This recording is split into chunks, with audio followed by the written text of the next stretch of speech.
नमस्कार दोस्तों, the fact time में आपका स्वागत है। सेंट डॉक्टर गुरमीत राम रहीम सिंह जिंसा के बारे में एक्चुअली फैक्ट जानने के लिए पब्लिक सर्वे कर रहे हैं। आपको सीधा उन नौजवानों के बीच में लेकर चलते हैं जो सेंट डॉक्टर गुरमीत राम रहीम सिंह जिंसा को बहुत नज़दीक से जानते हैं उनसे सीधी बातचीत करके और दिखाते हैं उनकी सीधी बातचीत। नमस्कार सर, क्या नाम है सर आपका? मेरा नाम संदीप सिंह है सर। सर अभी क्या कर रहे हो करंटली? मैं करंटली अंडर ग्रेजुएशन हूँ, BSc फाइनल ईयर। सर डेरा सच्चा सौदा संस्था को कितने समय से जानते हो? संस्था को तो हमारे पूजनीय शासक नाम सिंह जी हमारे गांव आए थे। उस वक्त हमारे पिताजी ने नाम लिया था, तो तब से हमारा परिवार उनसे जुड़ा हुआ है। मैं तो जन्म से ही जाता हूँ डेरा सच्चा सौदा। कैसा माहौल लगता है सर आपको? माहौल करंटली तो वहाँ पर कोई नहीं है, बट जब जाते थे तो बहुत अच्छा लगता था। जैसे कहीं अलग ही जगह पर आगे सुकून मिलता था, अच्छा सिस्टम था, सब अच्छे से बोलते थे। ऐसे नहीं और जगह जाओ तो मिलता है किसी से रास्ता पूछो कि रास्ता भी नहीं बताता है अच्छे से। वहाँ पर किसी से कुछ मर्जी पूछ लो, तो हाँ भाई जी ऐसा है ऐसा है ऐसा है, तो सब कुछ बताते थे। तो मेन माहौल बहुत अच्छा है। बहन बेटियाँ भी जाती हैं आपके यहाँ? हाँ जी, बहन बेटियाँ जाते हैं, सब जाते हैं। बेटियों को लेकर माहौल कैसा है सर? बेटियां आपको पता ही होगा कि जैसे हम जाते थे ना, वह करंटली सेपरेट हो जाते थे। मीन गर्ल्स के लिए अलग है, बॉयज़ के लिए अलग है। उनके लिए गेट्स अलग हैं, उनके लिए जो ऑफरिंग होती है जैसे कैंटीन्स में, उनकी देख रेख में, उनमें बहनें ही होती हैं और भाइयों की साइड भाई होते हैं। तो उन वाली साइड में भाइयों को जाना अलाउड ही नहीं है। वैसे कोई अर्जेंटली काम हो जाए तो कोई सेवादारी जाता था, बट नॉर्मल बच्चे जो हम जैसे उधर नहीं जा पाते। तो आप इससे अनुमान ही लगा सकते हैं कि जब हमें जाने की मनाही है तो वहाँ पर कैसा माहौल होगा। गुरुजी का नेचर कैसा है सर? गुरुजी के नेचर में आपको क्या बताऊँ मैम, जैसे किसी सी से मैं एक बूंद ही उठा लूँ वैसा नेचर है। मैं कुछ कह तो नहीं सकता वैसे उनके बारे में। जैसे उनका नेचर बहुत अच्छा है, वो सेंट है। आपको पता है संत कैसे होते हैं, पीछे भी हमने बहुत सारी हिस्ट्री पढ़ी है कैसे होते हैं।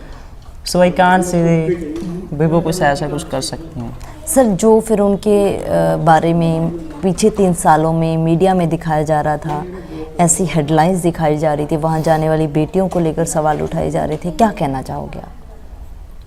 वैसे हम सुनते हैं कि मीडिया तो बिका हुआ है, कोई पैसा दे दे उसके पीछे लग जाते हैं। पीछे सरकार ने जैसा कुछ कहा, जैसे उन्होंने कहा था तब धारा लगाई हुई थी 144 शायद, और इतनी फोर्स करी थी तो उन्होंने हमारे प्रेमी इकट्ठा होने दिए, वहाँ पर इकट्ठे कर लिए, फिर उन पे वो अटैक्स किए। तो इसे हम कह सकते हैं कि खामी तो उन्हीं की है, पहले उन्होंने इकट्ठा होने दिए। उन्हें कह देना था भी धारा 144 लगी हुई है, आप यहाँ नहीं आ सकते, तो घर रहो। पहले इतना ज़्यादा वहाँ जमा कर लिए, फिर उन पे बरसाने लग गए, कोई कुछ कर रहा है कोई कुछ कर रहा है। सो कह सकते हैं उन्होंने ये दिखाने के लिए उनका इकट्ठा किया है कि गुरुजी के जो बच्चे हैं वो दंगा कर रहे हैं। आपको पता है धारा 144 लगी है, वो जाएंगे, आप उनको मोड़ दो कि यहाँ पर नहीं आ सकते हैं, धारा 144 लगी है। उनका इकट्ठा कर लिया, फिर साथ में उनके 1-2 तत्व उनके भी होंगे, उन्होंने दंगा किया, फिर कह दिया बाबा के बच्चे ऐसा कर रहे हैं, बाबा के बच्चे ऐसा कर रहे हैं। हमने तो नहीं किया, जो आपके ही थी वही कर रहे हैं ना। आपने उनको इकट्ठा किया, आप कह देते कि धारा 144 है, घर जाओ, वो मान लेते, हम ऐसे नहीं घर आ जाते, तो हम वहीं से फैसला सुन लेते। उन्होंने इकट्ठा किया, दंगे किए, कहते हैं बाबा के बच्चे ऐसे करते हैं, आप देख लो। सर गुरुजी के ऊपर आरोप भी लगाए जा रहे हैं, वो सब तो बेबुनियाद हैं। 3-4 साल हो गए, अब संत जी समाज में नहीं है, अब क्या प्रभाव पड़ रहा है समाज के ऊपर?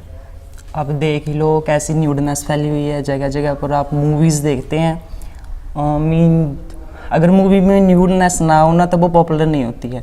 न्यूडनेस मूवी हो तो बस पॉपुलर हो जाती है। वैसे जब पिताजी ने इंडस्ट्री में पैर रखा था तो हमारा पूरा परिवार भी साथ देकर मूवीज़ देख सकता था। वो उनके वाली जो पॉपुलर हो गई थी, हम 5-5 बार मूवी देखते थे।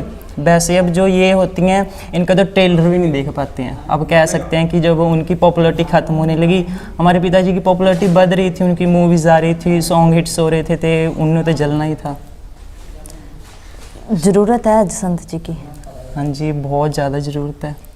संत जी समाज में आ जाएंगे तो क्या बदलाव होगा? बदलाव ही होगा मैम। मुझे आप देख रहे हैं कॉलेज के, यूनिवर्सिटी के, आप देखते होंगे कि बच्चे नशे करते हैं, ऐसी ऐसी चीज़ें लेते हैं जिनको आज तक हमने देखा भी नहीं है।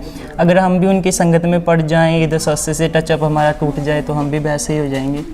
बहुत सारे नौजवान हैं हमारे गांव के जो ऐसे नशा करते हैं, टचअप नहीं है उनका डेरा सच्चा सौदा के साथ। हमारा टचअप है, हमारी फैमिली का टचअप है, तो ऐसे हम बेकार तत्वों से दूर रहते हैं।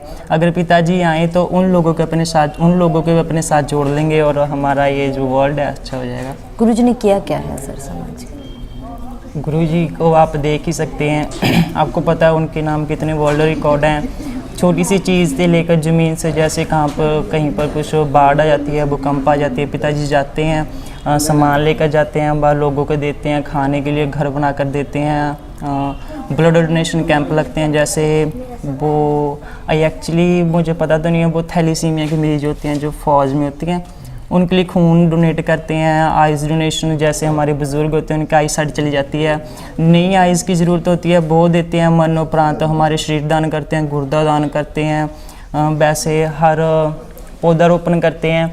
आप जानते होंगे कि जैसे हम पौधारोपण करते हैं तो कितने कितने पेड़ लगाते हैं। हम लगाते भी एक हैं और उनकी देखभाल भी करते हैं। लगाया तो देखभाल किया, वो हमें बाद में जाके ऑक्सीजन देगा, मीन हमारे वर्ल्ड को साफ़ रखेगा। यहाँ तक देख लो आप, आई डोंट से उन्होंने क्या क्या कुछ किया है। आदत मेरा माइंड से बाहर है, जितना कुछ पता था वो आपको बता दिया। सर समाज के लोगों को क्या आप अपील करना चाहोगे, जिन्होंने जो मीडिया में दिखाया गया सिर्फ उसी के द्वारा डेरा सच्चा सौदा को जाना है, देखा है? उन्होंने तो आपको क्या कह सकते हैं, जो कभी डेरा सच्चा सौदा गया ही नहीं उसको क्या पता कि हमारा डेरा सच्चा सौदा कैसा है।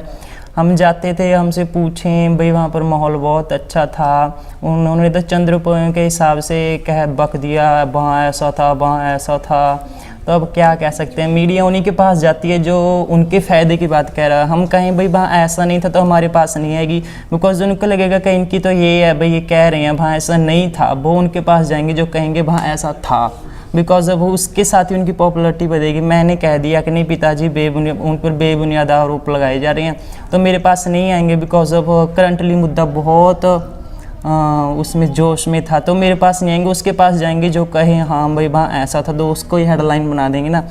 तो ऐसे ही वो तो बिकाऊ है, जहाँ उसको थोड़ा फ़ायदा होता है वो मीडिया को वहीं जाएगी ना। क्या मांग करोगे सरकार से?